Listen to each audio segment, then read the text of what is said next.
Guys, welcome back to my channel. Good evening. কেমন আছো তোমরা? আশা করি তোমরা সকলে খুব ভালো আছো। দেখো, আজকে আমাদের বাড়িতে পিঠে বানানো হচ্ছে। মাই বানাচ্ছে। কিভাবে বানাচ্ছে দেখো। তো গাইস দেখো, মা এখানে পিঠে বানাচ্ছে। কি পিঠে বানাচ্ছো মা? ভাজা পিঠে, মুগ পুলি।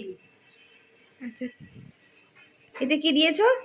প্রথমে ডালটা ভেজে নিয়েছি কড়াইয়ে, শুকনো কড়াইয়ে, তারপরে সিদ্ধ করতে দিয়েছি। সেই ডালের মধ্যে একটু আদা বাটা, জিরে গুঁড়ো সব কিছু দিয়ে একটু লবণ মিষ্টি দিয়েছি।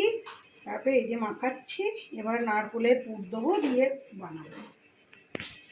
আচ্ছা, ঠিক আছে। তো বন্ধুরা, তোমরা দেখতে থাকো কিভাবে বানাচ্ছে মা ভাজা পিঠে। মুগ কলাই সিদ্ধটাকে এরকম করে মাখিয়ে একটা ডো বানিয়ে নিয়েছে দেখো। আর এখানে নারকোলের আর গুড় দিয়ে একটা খেজুরের গুড় দিয়ে একটা পুর বানানো আছে। এবার এটাকে এই যে মা করছে,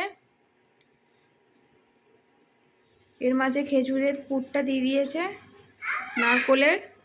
এই দেখো, এবার এইগুলোকে এই গরম তেলে ভাজা হবে।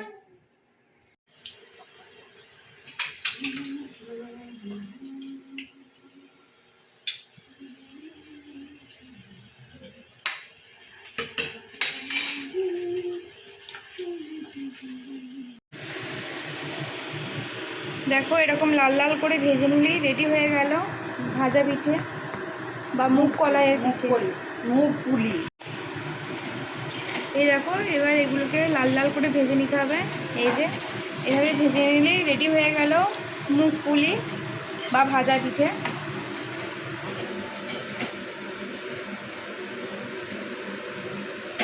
গাইস, রেসিপিটি ভালো লাগলে লাইক, কমেন্ট আর শেয়ার করতে ভুলবে না। আর আমার চ্যানেলটাকে প্লিজ তোমরা সাবস্ক্রাইব করে দিও।